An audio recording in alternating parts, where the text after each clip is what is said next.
सगळ्या दिशांना सामावून घेणारा क्रॉस. आपल्याकडे लग्नामध्ये सुद्धा ताराबलम पृथ्वीबलम दैवबलम देव असं म्हटलं जातं. इथे सुद्धा प्रत्येक शुभ कार्यामध्ये आपण या धान्याच्या राशींवर बसवतो. आज ही मुलगी आई होणारी आहे आणि आज ती वनराई समजली जाते, कारण तिच्या गर्भात एक अंकुर आहे. त्यामुळे आजपासून किंवा 6व्या-7व्या महिन्यापासून तिला कोणाला वाकून नमस्कार करायची सुद्धा शास्त्राने परवानगी दिलेली नसते.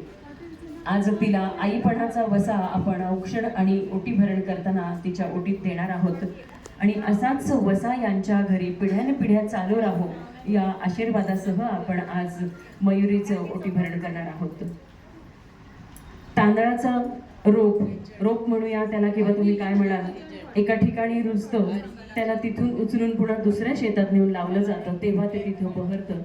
असंच आपल्या मुलींचं किंवा आपलं आयुष्य असतं. एका घरी जन्मतो पण नाव मात्र दुसऱ्या घराचं मोठं करतो आणि तेच घर आपलं समजून आपण आपलं म्हणूनच राहतो.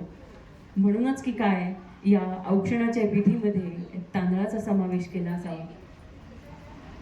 औक्षणामध्ये आपण हळद, कुंकू, काही ठिकाणी कापसाचा विडा पण ठेवला जातो, कापूस ठेवला जातो, म्हणजेच कापसासारखे पांढरे केस होईपर्यंत आयुष्य मिळू देत.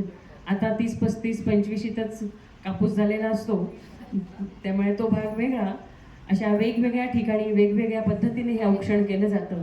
सुपारी तर आपल्या गणपती बाप्पाचं स्वरूप म्हणूनच कोणाची दृष्ट लागू नये म्हणून सुपारीने ओवाळून औक्षण करून आणि त्याबरोबरच श्रीफळ असणारं नारळ, कल्पतरू, कल्पवृक्ष समजलं जाणारं, स्वर्गातलं झाड समजलं जाणारं या अक्षय स्वरूप सुख आणि